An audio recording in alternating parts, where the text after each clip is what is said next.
it is my honor to introduce our speakers that will discuss the Lakota kinship and creation. I'd like to acknowledge that we are on Dakota territory. I come from Dakota territory right now of the Očeti Šakowin, and I'm very thankful.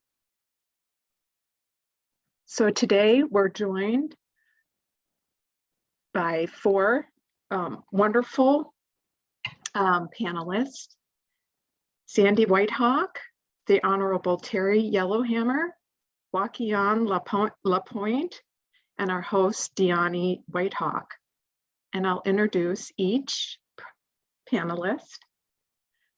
Sandra White Hawk is Shichangu Lakota adoptee from the Rosebud Reservation, South Dakota. She is the founder and director of First Nations Repatriation Institute, author, advocate, and leader. Sandy White Hawk is featured in the documentary Blood Memory, which explores her adoption and reconnection with her Lakota community and identity. We are also joined today by the Honorable Terri D. Yellow Hammer, who is a member of the Standing Rock Sioux tribe and has heritage with the White Earth Nation. She has worked locally and nationally with tribal communities on reducing childhood exposure to violence, preventing suicide, and substance abuse. She has served as a tribal court and tribal appellate court judge and was an attorney representing parents in child protective matters governed by the Indian Child Welfare Act. In 2020, she was appointed to serve as a district court judge. Wakinyan Sky LaPointe is Shichangu Lakota, an Indigenous human rights advocate and co-convener of the wonderful Minneapolis Indigenous Water Decade. He centers Lakota knowledge, language, and ways of life in his work across human rights, working in partnership with Indigenous peoples and youth. And last but certainly not least, I'd like to introduce our host today, who is Dyani White Hawk, who is one of the most important 21st century artists. And it is a real honor to know her and know her as a friend and colleague. Dyani White Hawk is an award-winning Shichangu Lakota artist known for her work that blends the history of abstract easel painting and abstract Lakota art forms. Dyani earned her MFA from the University of Wisconsin-Madison and a BFA from the Institute of American Indian Arts. Recent support for White Hawk's work has included a 2021 Anonymous Was a Woman Award, 2021 McKnight Fellowship, 2021 Academy of Arts and Letters Awards in Art, 2020 Bemis Alumni Award, 2019 U.S. Artist Fellowship in Visual Art, 2019 Jerome Fellowship, and 2019 Eiteldorf Fellowship for Contemporary Art. In addition to MIA, her work is in the collections of the Museum of Modern Art, Walker Art Center, Crystal Bridges Museum of American Art, Pennsylvania Academy of the Fine Arts Museum, Denver Art Museum, Smithsonian National Museum of the American Indian, Tweed Museum of Art, IAIA Museum of Contemporary Native Art, Okta Lakota Museum, and many other public and private collections. Dyani's work is represented by Wobley Gallery in Minneapolis. So welcome everybody. Thank you all.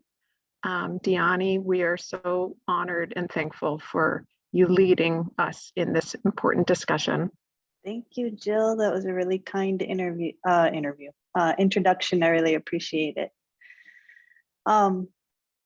Thank you all for being here today. I'm really grateful that we could meet long distance virtually and have this conversation. It's something I've really been looking forward to. I part of my job is having to do a lot of talks. So I give a lot of talks where they're me giving presentations about my work. And I was asked to do that in regards to the suite of prints, the Takes Care of Them suite of prints, which is a part of the High Point Center for Printmaking exhibition at Minneapolis Institute of Art right now. And I thought that this was a perfect opportunity to bring in some of my my family, some of my Tioshbai and center, and talk about the ways that our community supports one another in all aspects of our lives, including our work. So first, I want to thank my mom, Sandy White Hawk, and my relatives, Terri and Wakia, for being here with us today to share this conversation. I'm so thankful because I love you all, and it's an opportunity for me to get to bring my family into the public part of the work that I do, even though you all are there in the private and family part all the time. So what I'm going to do first is just to share a few slides of my work, give just a little bit of a background so people understand kind of where the dresses are coming from. And then I'll share a little bit about the dress prints, and then we'll launch into a conversation. As Jill said, my name is Dyani White Hawk. I'm Sichangu, Lakota, and I'm an artist currently based in the Twin Cities in Minnesota. And I grew up in Madison, Wisconsin, and I lived there until 2000 when I left to begin undergraduate studies in Lawrence, Kansas at Haskell Indian Nations University. And then I went to Santa Fe to go to the Institute of American Indian Arts in New Mexico, and back to Madison for graduate school. And then in 2011, when I graduated, I moved to Minnesota, and I've lived here full-time for the past 10 years. But my mom has lived here for the past, I think it's been 17 or 18 years. So that's been home base for that long, because wherever mom's at is home. So we've been here in Minnesota for quite some time. And I spent the first 4 years postgraduate school working as the director and curator of the All My Relations Gallery in Minneapolis, which is a contemporary Native arts gallery. And then in 2015, I transitioned out of that position to focus on my practice full time, and I've been doing so ever since. And my practice is really rooted in abstraction, both drawing from the histories of abstract easel painting and Lakota art forms. So the slide on the left is just a large scale painting that I was working on, and the slide on the right is an example of some of the Lakota art forms that are incorporated into my practice as well. So this piece is an example of the ways that lane stitch beadwork is used in some of my work. This slide is an image of some historic works that are in the collection of the Smithsonian National Museum of the American Indian. And if I were to verbally reference various art movements within the lineage of Western art history, most people that are educated in Western art history would understand reference images without me speaking about specific art movements or styles. But in order for me to be able to ground people in the aesthetics of my work and the history of my work who may not be familiar with Native art history, or may not be familiar with the specifics of Plains aesthetics, Northern Plains aesthetics, it's really important for me to share some examples of historic images to kind of ground people in our aesthetics. So the image on the top left hand is a painted buffalo robe. And then the image on the top right hand corner is a pair of porcupine quilled moccasins. For anybody who might not be familiar with porcupine quill work, it's an indigenous art form that predates beadwork. So porcupine quill work is, people use porcupine quills, pull, clean, separate, dye, soften, moisten, and manipulate in a variety of ways and styles throughout the continent.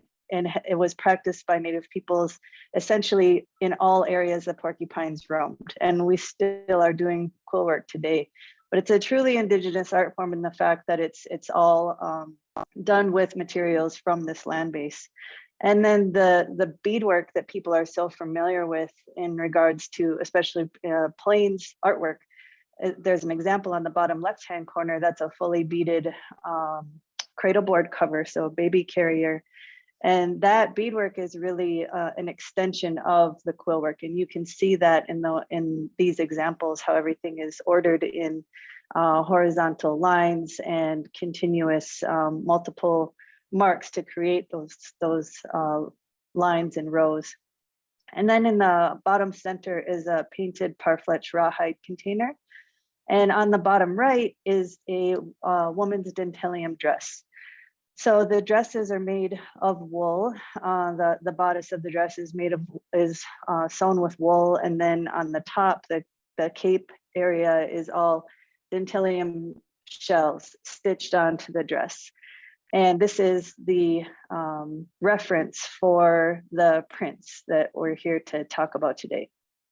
So quickly, I'm going to kind of blaze through these so we can get into the meat of the conversation today. But it's really important for me to express that the use of beadwork, quillwork, buckskin, and Lakota art forms and aesthetics is not simply a response to research and looking.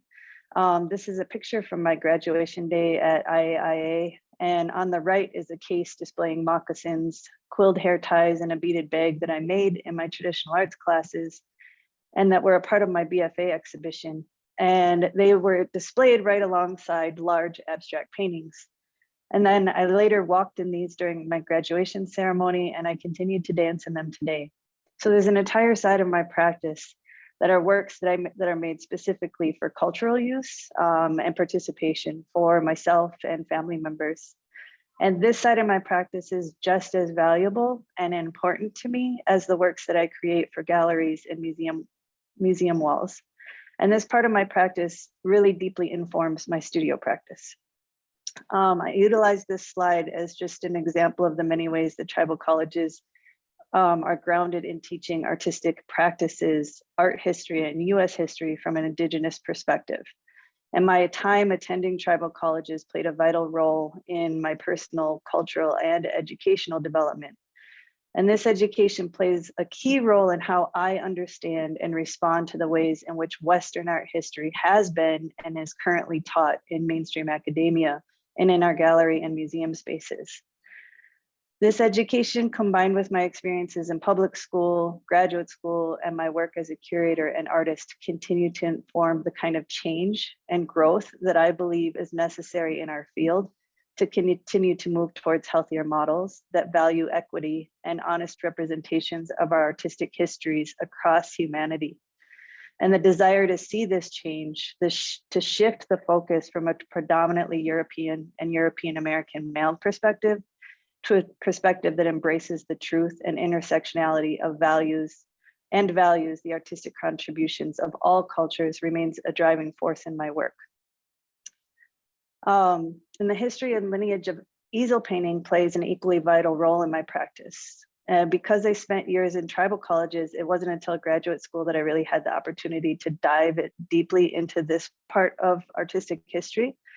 And it was through immersing myself in the stacks at UW-Madison Color Art Library, heeding suggestions of my faculty and peers, and through seminar classes that I realized I needed to orient myself with various art movements and masters in Western art traditions. And that's the time that I fell in love with color field and stripe painting, as well as moments in abstract expressionism and minimalism. And then during this research into abstract easel painting, I kept running into intersections between canonical abstract painters and Indigenous artists. I'd fall in love with a painter, and then I read a passage that stated they were active collectors and they had a great deal of Indigenous art in their collections, and they lived near Native communities or were influenced by Indigenous art. And as I was coming to realize the connections and intersections in these histories, I was also realizing that the work that I was responding to most strongly demonstrated the intersections of these aesthetics. So I was drawn to these works because they spoke to my aesthetic preferences as a Lakota woman raised among Native artistic practices. So during grad school, I continued to study Native art through literature and collections research. This Blackfoot dress is a prime example of those aesthetic intersections that live in my mind when I look at artists, such as the examples that I just showed you of Mark Rothko and Sean Scully. And then this is another research image from the Smithsonian of a Lakota possible bag. The quill work going across the front of this bag is done in a really traditional Lakota motif.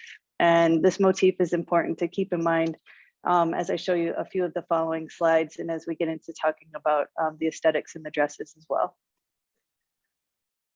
So as I was finding my way through grad school and I was trying to figure out how to honor the various forms of my education, I started trying to kind of merge those influences through concept, motifs, and applications as well as mediums. So this work titled Tioshpai, which I think is ideal today because today some of the members of my own Tioshpai are here with us today. It's the first work that I created that utilized porcupine quill work on the canvas.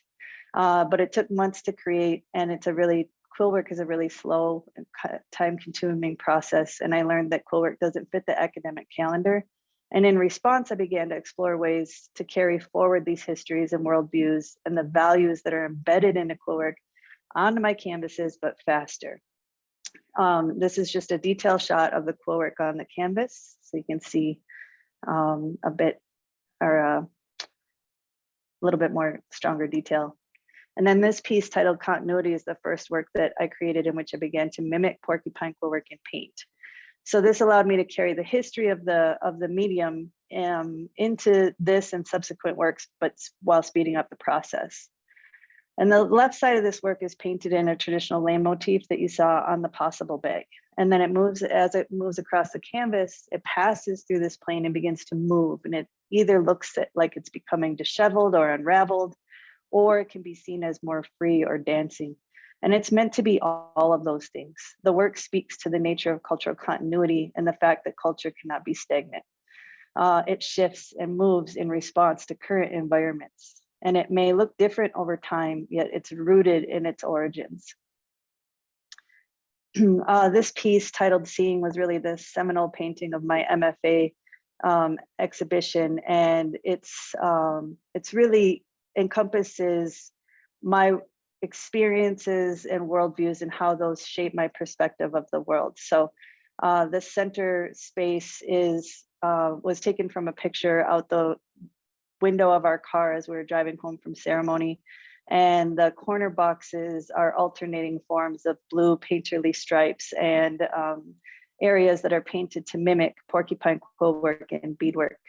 And those 4 boxes create this window that speaks to my perspective and the ways that shapes my artistic practice and lineage.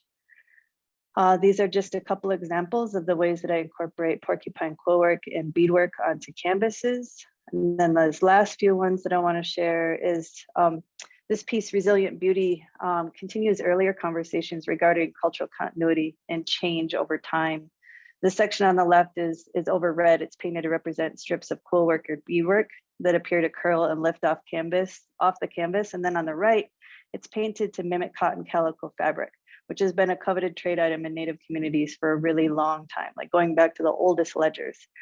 But they're painted in a way that looks like they're coming up off the canvas. So it's meant to pay tribute to the resilience of Native people and especially of our artistic traditions. So despite efforts towards genocide, towards termination, forced removal, boarding school eras, adoption eras, all of that, our communities are wildly artistic communities and our artistic traditions thrive despite all of that. And then this piece titled Connections is really about kind of the root of what I want to speak to today, this idea of kinship and connectivity, not only between people, but also between people and our non-human relatives, between ourselves and the land and animals and all of the things that help support the network of life. And since 2016, I've been working on an ongoing series titled the Quiet Strength series. And this piece is also part of the Minneapolis Institute of Art collections. And it's the first time that I started using this motif, this repeated line work in organized in horizontal rows to mimic lane stitch beadwork or quill work as really the center of the focus of the work. And it really pays tribute to and honors the legacy of Lakota women, of Očeti Šakowin women, of Indigenous women, to the history of abstraction on this land base. And then it extended beyond that, it honors the history of women and all of their continued contributions to artistic histories, and centers it in a way that is not centered in how academia has approached art history. So these are just a few samples of that work, and that brings me into these works. So this suite of screen prints that bring us all here today was done with the High Point Center for Printmaking in Minneapolis. And the suite is titled Takes Care of Them. It's inspired by the plain style women's dentillium dresses that you saw an image of earlier. And the set speaks to the ways in which Native women collectively care for our communities through acts of creation, nurturing, leadership, love, and protection carried out in infinite forms. Our grandmothers, aunties, sisters, cousins, nieces, and friends collectively care for our communities. As a suite, these works speak to the importance of kinship roles and tribal structures that emphasize the necessity of extended family, tribal, and community ties as meaningful and significant relationships necessary for the rearing of healthy and happy individuals and communities. The idea for this suite of 4 dresses came from the honored roles that veterans serve within the powwow arena, as well as the practice of asking 4 veterans to stand in the 4 cardinal directions during the Wobley ceremony. I was inspired by the ways that within our everyday lives, Native women also stand guard, protect, and nurture our well-being. Each print is individually named with a quality that embodies the ways that women care for us all, and aims to acknowledge and show gratitude for the many women in my life who have helped create, nurture, protect, and lead in ways that have taught me what it means to be a good relative.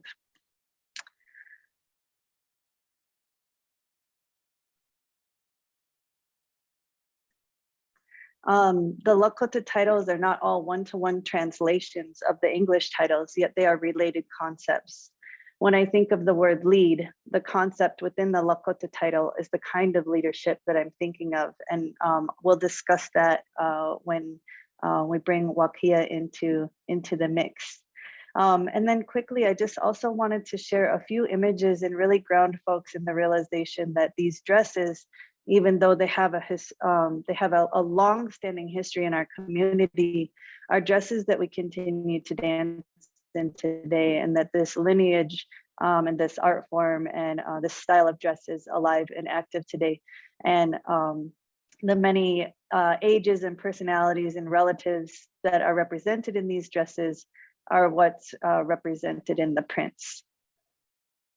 So I'm going to stop share now. One of the reasons why I wanted everybody to be on this call or on this talk with us today is that there's a long-standing impression or ideal within the art world that this idea of like the singular genius, and it's often the singular male genius, and then more so often the singular male European or European American male genius. And this idea of this inspired solo genius working in the studio is just such a flawed concept. And the reality is we all come from very long lineages of people, of cultures, of artistic practices, families, forms and sources of inspiration. And it's just not possible to be an artist without those long-standing lines of support.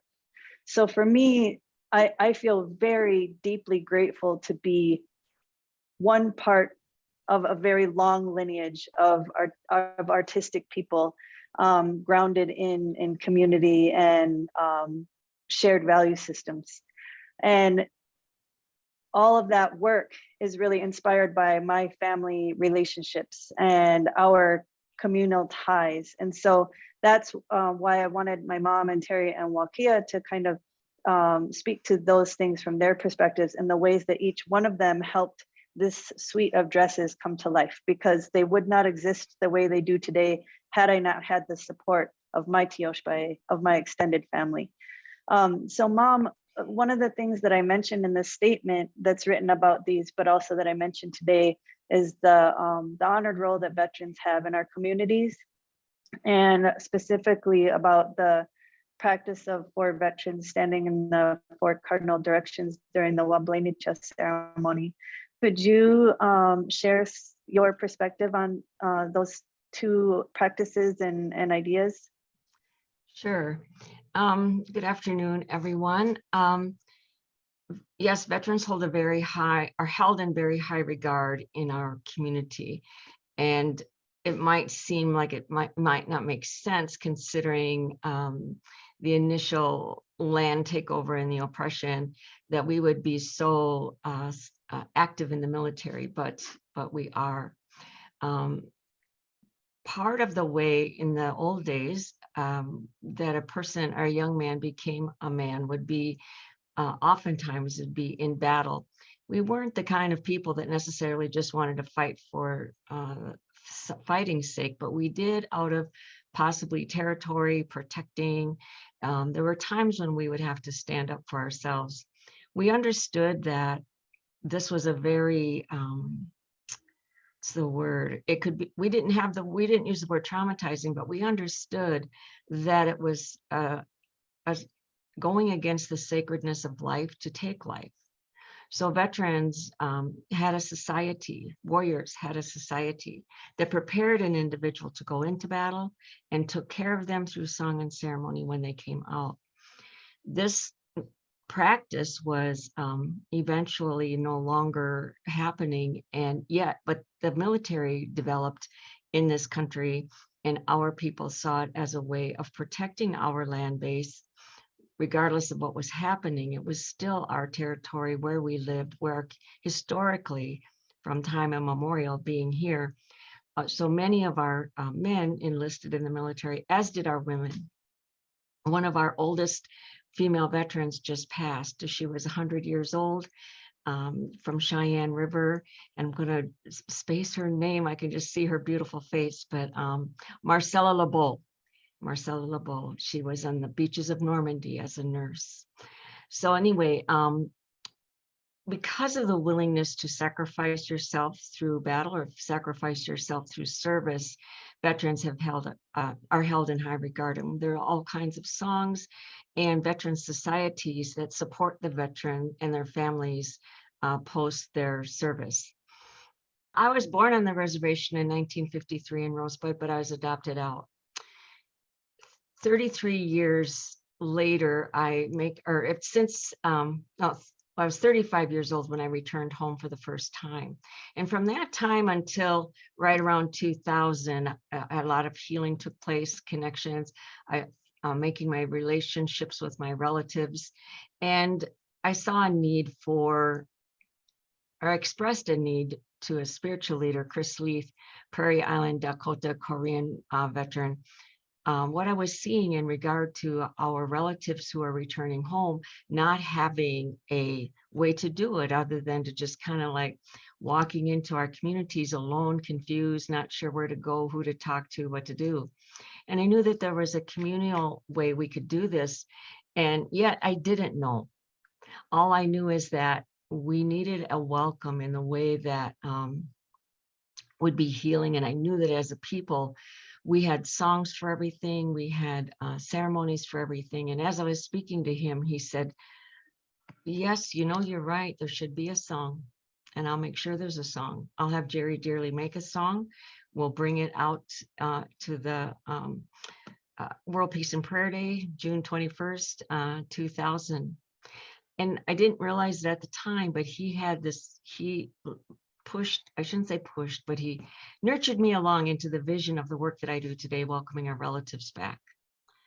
The very first time that we were going to do this in in a social gathering, a traditional social gathering, was in, I'm drawing a blank again. It was it was a powwow called kinship, return of kinship. Anyway, we were going to welcome our relatives through a song and through a ceremony that Chris called the Wobley ceremony. It was just welcoming our relatives who had been separated from their family and culture through foster care and or adoption. And I had been instructed what we were going to be doing, but I was filled with inadequacy and fear. Sitting next to Chris, sitting with there were a lot of traditional people at this gathering, and it just terrified me. And I told Chris I was nervous, but I knew that it was not his to fix. But I happened to just look up across the arena at this powwow, and I said to myself, oh, I'll go ask the commander of the Gordon West Dunn Color Guard. I'll give him tobacco and ask him if he'd help me. So I go over. I had met him at the beginning of the powwow when we brought our flags in. And I said, I'm really nervous. I've never done this before. And veterans, we have a camaraderie that we know we can ask each other for help. We step up and offer that help. And I said, would you stand in the 4 directions? Have 4 of your men stand there. And as soon as I started saying it, these other things just fell out of my mouth right on the spot, because I had not thought of them ahead of time. And I said, it'll be like a protection, because people are going to be nervous and scared. And if they could just be in a prayer and protection standing there. And when I get nervous, I'm going to look over at you. Or if I get scared, I'm going to look over at you. And he just said, all right. And so they even helped to set the ceremony up, and they just took charge. They knew what to do. And they became part of the ceremony just at that moment to this day.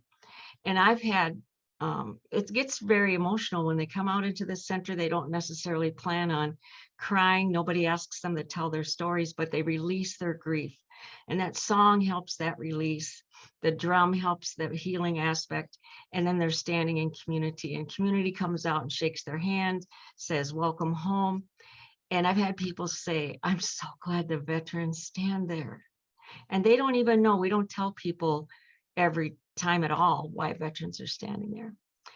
But they feel that protection. And so out of that came a beautiful aspect. We've had so many veterans also express gratitude for being part of that, because what they do then after is, if they see that person again, they'll nod and say hello, and that brings them further into the community. Maybe they'll stop and visit. And it's a beautiful aspect of how we support each other in our community. Thank you, Mom. This is just kind of, I really appreciate you sharing that, because it gives people a small window into the inspiration that's really behind this suite of prints. That is just that, the story that you just told it honors our veterans and their specific role in caring for our communities and protecting our communities.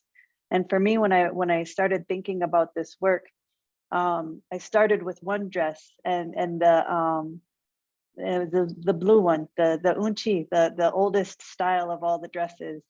And once I had figured that out, and I told Cole, the master printmaker, I was like, I'm sorry, but there's going to have to be 4. And he kind of laughed at me at first, and he was like, yeah, we'll just get 1 done, and we'll see if there's time. And I said, that's fine, but there will be 4. Like, there's going to have to be 4. And it was really because within all of these practices, we acknowledge our relationships and the support that we get from every direction, right? And your telling of that story, you're acknowledging the important role that our veterans have in our communities, but you are also, in my perspective, and the inspiration for these prints is that I also see what you're doing as an extension of that, as an extension of a way to protect, to care for, to nurture, and continue to create good, healthy communities and families. So I see our women as a kind of protectors that may not always have veteran status, but that are always doing similar tasks that are, you know, continue that in their everyday lives. So thank you for sharing that. There's one thing I just want to add. It was also a veteran from that color guard who about a year later made a pipe and gave it to me and said, use this when you work with the families. So then that also became part of that ceremony. So that support just has gone on throughout the years. I just thought of that, how that continued. And I don't know if I shared, did we say already? So my mom is a Navy veteran. So a lot of this work is inspired by, you know, being raised by my mother. She's a veteran, but she's also embodies the things that we're talking about, kinship and communal support. And in my perspective, she's the red dress out of the 4 prints, because when my mom did dance in the circle, she danced in a red dress. And in my perspective, there's different ages and relatives that are represented by the dresses. So the blue one is the Unchi, that's the oldest one. The red one is the Ina, that's the mom, the nurture. The Unchi is lead. The young auntie is the gold one, and that's create. And then the green one I see as like an older auntie, and that one's protect. So on that note, titles. So these works, the way that they do today, had I not been inspired by my mom raising me, by sitting in conversation with Terri. Terri, if you could bring your beautiful face back on. So Terri is part of our Tioshpai. So she's not blood relative, but she's our family. She's our relative, and the takes care of them suite would not have the title takes care of them had it not been for my relationship with Terri. So Terri and I went back to Rosebud for our annual powwow, and I was explaining this work to her. I was in the middle of making it, and I was like, can I talk this over with you and think through titles? I want to think through titles and get your perspective. And we sat and we talked through it in our drive, and then we sat in Perkins, I think. You were gracious enough to bless the work with the title that it has today. So Terri, could you share a little bit about that story with folks?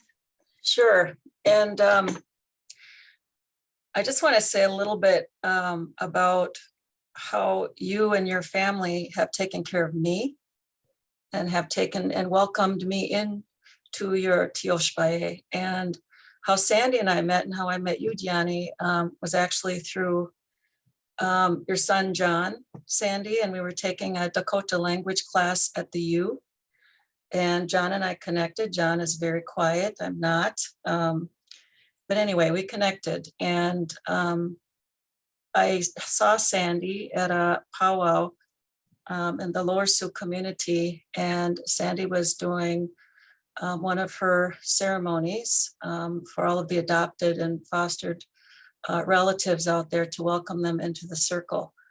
And I went up and asked if I could help. And you did put me to work, and Sandy's still putting me to work. But so that's kind of how I connected. And Wakia and his brother Thorn and his mom Nancy and their dad are well known in the community, but Wakia and Thorn sang at my wedding. So I feel a special connection to you as well, Wakia, and Diany and I mean, everything just kind of goes together. So I feel taken care of by you. And so in that Perkins that we're sitting in, I don't remember where, on the road trip back from Rosebud, you know, and looking at those dresses, and first of all, you know, Diany, I've told you how proud I am and how proud we are of you and the beauty and the attention to detail and the heart that goes into your work. And that came to me came through to me very strongly when I was looking at those dresses, and I got the traditional connections there. I'm a jingle dress dancer myself. And so I know what those dresses mean and how much work goes into them. But the title that popped into my head wasn't anything that I came up with. One of my children are all grown now. I'm a grandma, but one of them has a medical disability. And one of the things that I did as her mother to try to take care of her was to get as much medicine, both Western medicine and our traditional medicine, to help her medical condition. She has a seizure disorder, and it's affected her ability to speak. And one of the names that she got, because I am Papa Lakota, and I'm also an Anishinaabe from White Earth, one of the names she got, so she got two names, one in Ojibwe and one in Lakota, and the one in Lakota is Wowashiwi, which translates roughly to takes care of them.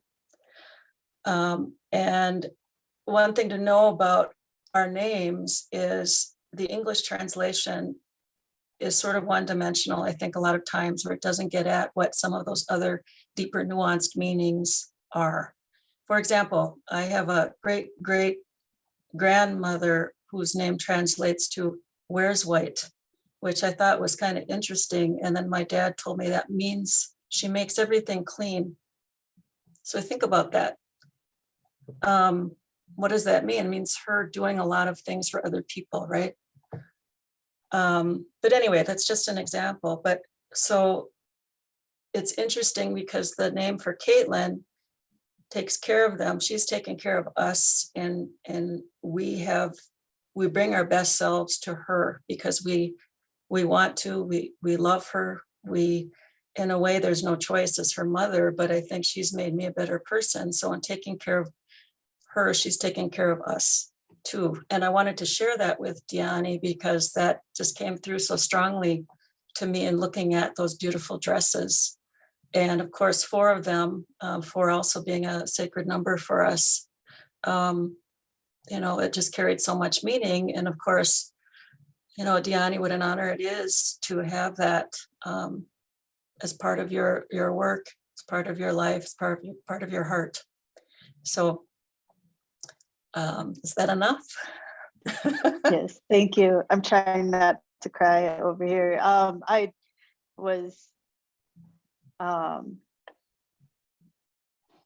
just remember getting so choked up when you told me Caitlin's name for the first time because of just the depth and beauty of our naming and what you're saying, the ways that that they teach us, so it would be easy for people to perceive your daughter because she needs care, she needs people's care, and for her name to be takes care of them, I think is such a beautiful way to honor her spirit and her role in your family and the gifts that she gives to you all. And so when you it's still going to be hard for me to talk about when you mention that and then honored this work and trusted me and to be able to utilize that name for this work in the way that I hope that the dresses continue to also nurture other people's hearts was such a beautiful gift. And I'm just really grateful. And I'm really glad that you're able to share that because that's something that I haven't talked about in public because I'd rather that conversation come, from you and what you're comfortable with. So thank you so much again. And then on the titles, Wakia, I called Wakia and asked him to talk to me about Lakota translations, Lakota titles. So I use Lakota titles in my work for a number of reasons. One, because something about what Terri was sharing, the way that the depth of meaning in our language and the way that our language represents cultural values and teachings and meaning, it can't always be it can't precisely interpreted in English. So even, so I felt like to title to title them in their English translations was only a portion of the explanation of what I was hoping to express through each dress. And so they have to have the Lakota titles as well.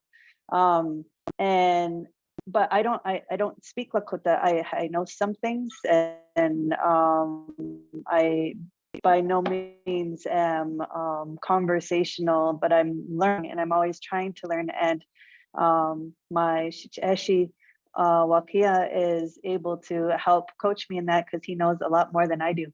And so I reached out to him and I asked him if he would talk with me over these ideas, and I explained each dress and what I hoped each one, the personality that I wanted to come through in each one. And we had a long conversation about finding the right Lakota titles to partner with the English titles in each dress.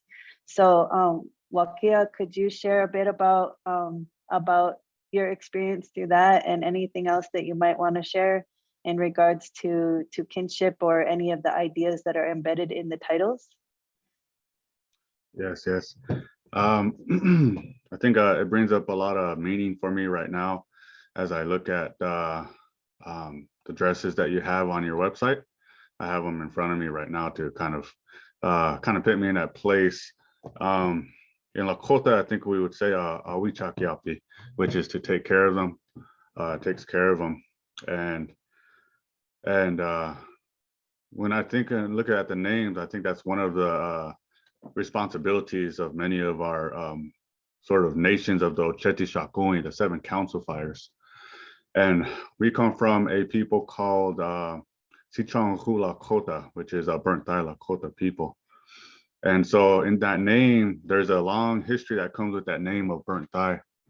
And there's a history that comes with our own Lakota names that were given as well. And so in Lakota, we say Chajeki Wakan, which is our names are sacred. And we're giving names through many different ways. And so I'm talking about names because, you know, that's what my Hankashi did here, was give names to this important art, this illustration that gives us meaning in our lives. And in Lakota, oftentimes Unchi can give someone a name, and that would be a ceremony in and of itself. Unchi could be sitting there, a grandmother, and just impart a name to a takoja, a grandchild. Names could also be given through our ceremonies. But when we give a name, let's say, for example, we give someone a name like Chante Washtewi, which is good-hearted woman or good-hearted boy. What that means is that that young person is going to grow up to display those characteristics, but at the same time, that person has that sort of responsibility to carry that kindness, that wonshila, that compassion. But it could also make them lonely because they also help others in their journeys as well. And so it's often hard to ask for help when you're the one helping others. And so we often say in our ways to teach that young person then to learn how to do that, visit with their relatives and seek guidance. And so when I get to another different name, which is like my own Wakinyan, some journeys of Wakinyan relatives that carry that name, they also carry that strength of that name, that leadership of that name. And what that means is that oftentimes they're the ones in these roles of leadership where they're sought to and depended upon to take the helm in certain ways. And at times then it becomes hard for them as a Wakinyan carrying that name to then ask for help, or and so the names we give carry certain responsibilities. And the names that are applied to these dresses here, Wochant Oginake Unkeapi, which is to regard everything in the world, to see everything in the world through our hearts. Because in that word, you'll see chant, and that's a shortened word of chante, which is our heart. And when in Lakota we thought with our hearts, our chante, and we thought with our nahi, our spirit. And we made sure that this, our kawachi, our nasula, our mind, and the seed that we nourish here was connected to our chante and nahi, our spirit. And so this wochant oginake, was not just a value, but it was also a sacred natural law of the Lakota people. So we were given in our ways, in our ancient ceremonies, sacred natural laws, which our people then followed. It was a common and customary law of our people. So here, the Lakota people collectively agreed to honor all life with Wochanto Ganake. And then you have Nakichizi. Nakichizi is to protect and to defend. And again, when we do that in prayer, Wochekie, which is prayer with our hearts, with our spirits, collectively. See, what distinguishes indigenous rites from Western rites is that they're often exercised collectively. It's the same way with the Lakota people. So when you hear these words, they're exercised collectively as communities, as Tiwahe, Natioshpai families, and extended families. And that's different because oftentimes in the Western world, you don't hear organizational systems saying Wochant Oganake or, Nakichizi or Wopewakan, which is sacred natural law. You don't hear them talking about Unchimaka. But in our ways, these original ethics of the land, these original organizations of the land are needed now more than ever as we continue to experience unprecedented conditions and challenges with the future of Mother Earth, Father Sky, and the four directions. And what was mentioned too as well were the four directions. And that goes way back into our history. So in a Western way, they would call it myth, but in Lakota way, we would call it our history, where we come from. And without the four directions and up above and down below, we would have no direction in life as Lakota people. And so my Hankashi here mentions as well the kinship. And I really love that now the kinship part of our Lakota way of life, because in our way, we have the Tiwahe that begins, it's the foundational leadership and governing unit of our nations. Then we have the Tioshpai, then we have the Oshpai, and then we have the Oyate and the nation level. But the nation cannot exist without the foundation of the Tiwahe. And so in a Western way, that is quite the contrary. The Western nation state can exist without the family and operate. But the Lakota nation cannot. It's founded on family. And therefore we always remember and have embedded deep within us to never forget our relationship with all life, with each other. And within that, the women hold a powerful role of leadership of our nations, and maturing generational wisdom. And that's where much of this, what I'm talking about, I gained from my Ina, my mother. And so she shared a lot of this. And one of the words on these dresses is Wowaho Kunkia. And that means to instruct the younger generation. My mother was talking to me because I always try to get stories from her because she doesn't, she knows all this wisdom, but it's so much wisdom that she's not sitting there counting all of it. And there I am, having read every book, having talked to many others, that when I talk to her, she's sharing stories that I've never heard anywhere. And part of the original customary laws, sacred natural laws, to instruct the younger people. And she said that she was raised by her four grandmothers. She's part of 4 generations of grandmothers, and there's a picture of her in her house sitting with our grandmothers. And you can see each generation sitting on a couch together. And her grandmothers taught her what Wowaho was among the Unchi, Nawiya, the grandmothers and the women.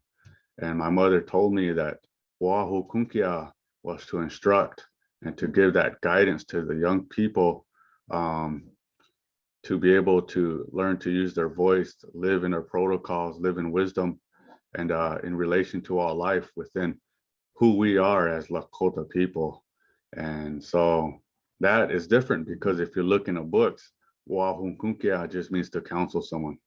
and it leaves out all of that story, all of that intersectional meaning that that we have to today use English to do a lot of wordplay in order to illustrate who we are to the broader world. So my Ina carries a lot of stories and wisdom, and so that was one of many of the enriching stories I was able to learn from her.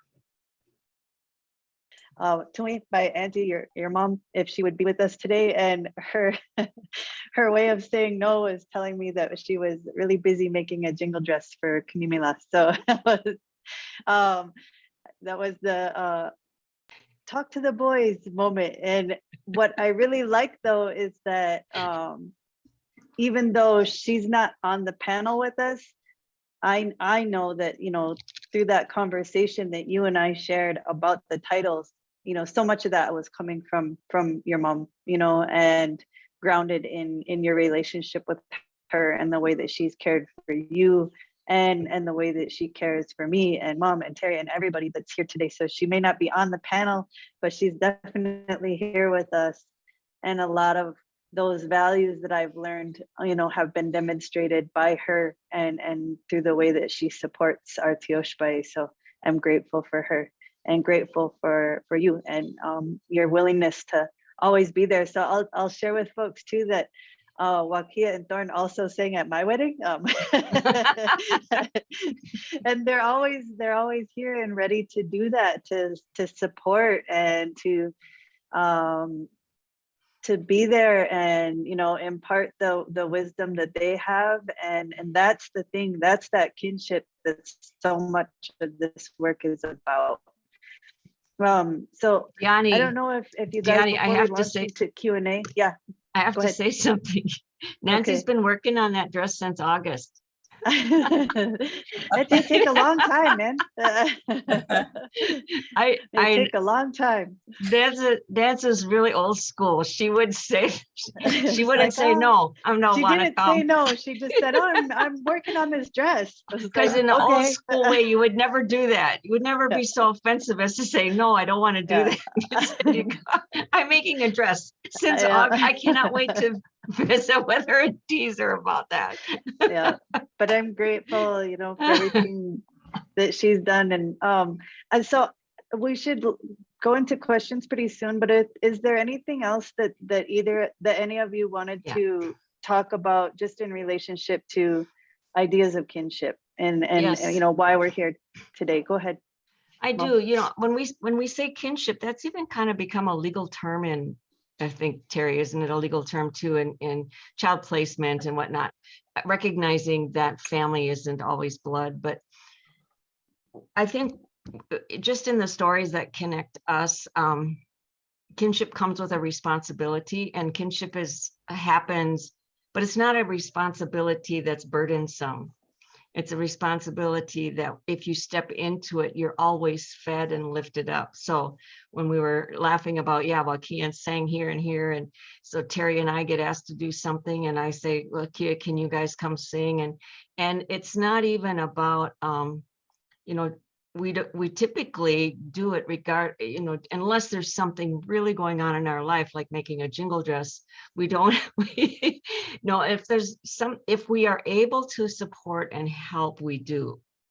And it's not out of obligation, it's out of honor of that relationship. And I don't know how to say it other than when you do it, it never feels like, ugh, we had to do that again. It always feeds you. You always learn something. In fact, sometimes you might even meet another relative or make another, deepen another relationship. So when we talk about that, that's the part that's very different than white relationships or white society and way they define friends and whatnot. There's a sacredness to that, and really blessed. We're really blessed to have that kind of relationship within our community.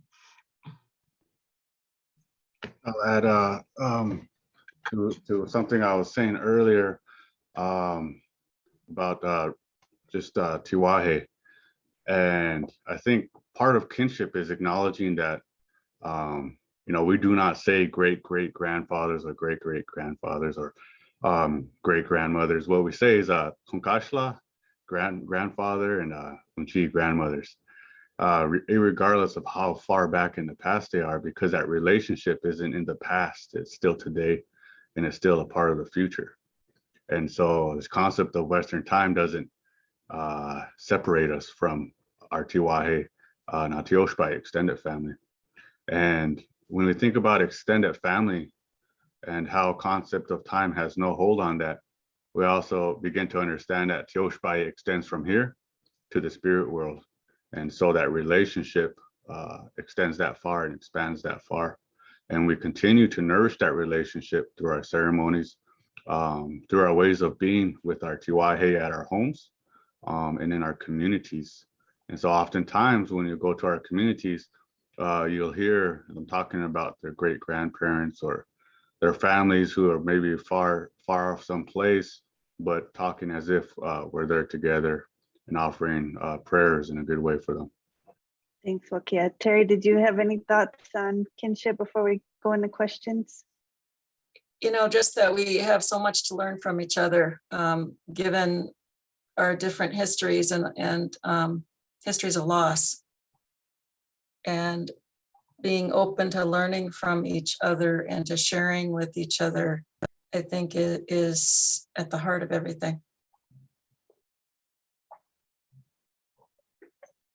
Wopila, to all three of you, I just wanted to back up what Wakia was saying too. We don't, we don't get into second cousins, third cousins, your mom's closest friends are often your tuis, they're your aunties. We don't get into delineating between this is how their blood removed from me, or this is how. And when we greet each other, when you greet each other in those names, you're honoring those relationships. And fundamental understanding within Očeti Šakowin beliefs is our interrelatedness. So there's family and extended family and tribe and band and people at large, and that extends to our acknowledgement of our relationships to our non-human relatives and our relationships to the land, and the deep interconnectivity between all of those things. And so much of my work, including these prints, is really focused on creating opportunities to have those conversations, because I really think that acknowledgement of our interconnectivity is and our relatedness is fundamental to healthy relationships.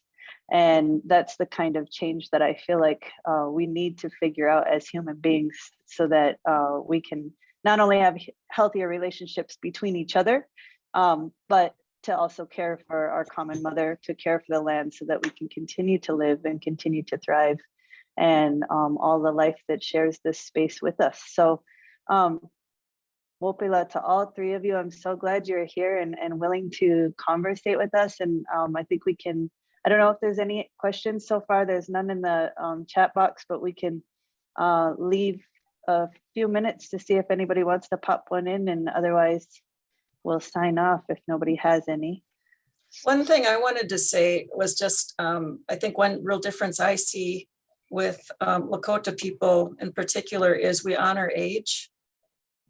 And in our relationships with each other, for example, Diany would be my niece, Sandy's my older sister, Wakia would be my nephew, to honor that difference in our ages and that wisdom that comes with it. And so aging is not a bad thing, right? Yes, it really isn't, especially it's the white standard of beauty for an older woman is to dye her hair, not have it long.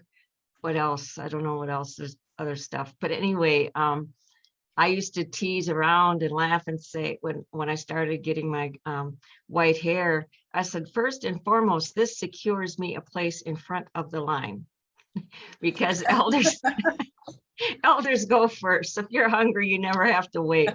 But it's very humbling as well, because it's gotten so that when I go places, young women will bring me a plate.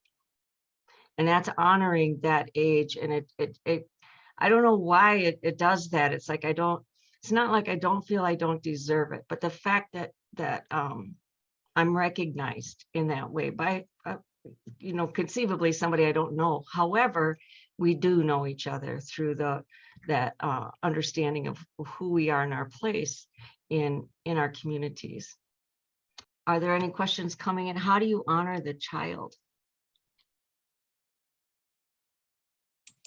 Well, one of the things that I love about our communities is our children are included at all times, everywhere. We don't ever not bring them. If there's one time, as a matter of fact, I'll tell us a little story about. I was speaking at a Ho-Chunk clan leaders meeting, and I was telling them about the first powwow we were going to have about welcoming our relatives back, and someone had a question, and there was mostly elders, and a lot of grandchildren were there, and they were off over in the corner playing. Every once in a while, someone would come and ask their grandparents something, and the person talked about how when we come back into our community, we don't know the protocols. We don't know how to, in other words, we don't know how to greet our elders. We don't know what, language to use. We don't know, because we don't know. We have not been raised in any of that. And I said, well, you have to have the kind of patience with us that you do with your grandchildren and children. You would never think to push your grandchild away. I said, someone just came and whispered in one of their grandmother's ear for something. She said something to her, and then off she went and played again. And they just had patience with that. And then the children knew that they had to be quiet. They knew that they just knew how they had to be through that meeting. And each year as they grow, they're going to start observing the community. They're going to start seeing, oh, the meeting's starting and so-and-so's talking, and they're absorbing everything about protocol, everything about how the conversation goes. And they're learning how to hold their place and how others are in their place in the community. So that's how they learn, number one. And number two, we honor their thoughts. They don't get told, be quiet now, the adults are speaking. We don't tell them that. They might have something really important for us to know and to hear. And I've always been blown away in our own family how every once in a while we're all talking as adults, and then one of the grandchildren have wanted to say something, and it just kind of stops us in our tracks and makes us really appreciate youth.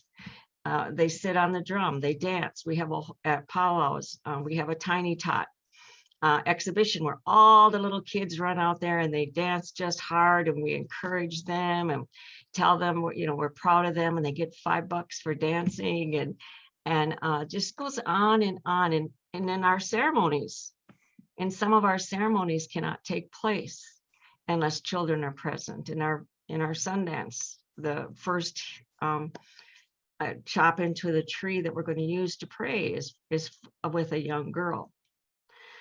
So there's just many, many ways that children are the center of our community, and how we honor them. Thank you, Mom. I want to address a few of the questions in the chat. I'm not going to answer some of the questions just because it's getting off topic, and we're also not here to provide instructions or background on particular ceremonies. It's just not the topic of the day. So I honor your curiosity, but one thing that I guess I'll share, because there's another related question that says, as a teacher, when I include Native art in the lesson, is there something that you think is imperative to communicate to students? I don't feel equipped to answer such a broad question. There's over 567 federally recognized tribes, 573 federally recognized tribes. And within that, there's bands and families and communities, and we can't speak to Indigenous people as a homogenous group. We just can't. Those of us that are here, we can all speak to Očeti Šakowin teachings and values, and that's where we can ground ourselves. We can we have relationships with people from other tribes, so we can speak to those relationships, but we can't teach on, you know, another community or another tribe. Terri would be able to speak from both her Ojibwe and Lakota perspectives. But so I guess that's one thing, you know, maybe just not thinking about us as a homogenous group is something to get across to students. But the other thing is this happens a lot in talks. When non-Native folks come to talks, they kind of want to get off the topic of the art at hand or the topic at hand, and they want the Native person to then answer every question that they might have about Native people or our ceremonies or things that are complex conversations. And I'm not quite sure why that's such a commonplace thing. And I'm not saying that to call anyone out or shame anyone, but I also just want to acknowledge that that it's almost every time. And so maybe to stop and think about you know, creating a parallel question, like if you were listening to somebody from any other culture, would you feel would you have the same kind of pressing questions that are off topic, or getting into personal things? It's hard for me to even communicate exactly what I'm trying to say because I haven't had to do it, or I've chosen not to do it publicly yet. But so, you know, there's some questions that are getting a little bit more specific about other ceremonies and whatnot. And I just want to say, well, you know, I honor your curiosity, but I don't think we can get there. And I don't think this is the place for it. Okay, we got one last. On the 4 dresses, can you share a bit about the colors chosen and the meaning or connections to those choices? I got to see them yesterday and wow. Right on, thank you. Yeah, so the blue one, I mean, you saw that blue dress that was in the historic piece in the collection. So those oldest dresses, I mean, they're, you know, it's trade wool. And so all of the colors are colors of wool that are commonly used in our dresses. So the blue is that deep, beautiful navy blue wool that's been used for so long. The gold is meant to be the yellow wool that's used, but also I just really love gold and I use it in a lot of my work. And that one is also for me as like the youngest. That's the you know, older cousin or the young Tui, the auntie that's like the most blinged out, you know, the newest, most current, up to date, you know, in the powwow arena, like first place, you know, young youthful dancer. That's her. So she's the gold, shiniest of them all. The red, for me, that's Ina, that's mom, that's the nurturer. And for me, it's just red because that's the color I most associate with my own mother. And then the green, green wool, again, they're all references to the wool that's used, but they're also, I mean, those colors, the blue, the yellow, the green and red, they're also specific to our cultural practices as well. So I don't want to get too deep into that, but they have specific cultural references. They're references to the actual materials that we use. And then to me, they're also references to, for me, that's how I see them, my personal relationships. But I hope that other folks, when like other Native folks, especially when they're looking at them, it makes them think of their relatives, you know, like that color makes me think of this relative of mine. That adornment makes me think of this relative of mine. So thanks for the good question. Awesome. Okay, I think that is, do you guys have any last things you want to share? No? Wobley Latanka to all of you for being here. I really appreciate it. Just want to jump in here and thank you all so much for this wonderful panel. We've learned so much and you've shared greatly, and we're very thankful for that. And I do want to say too that we have recently installed Diany's beautiful painting. If you turn the corner from High Point and you just make a quick left, you'll see Diany's beautiful painting.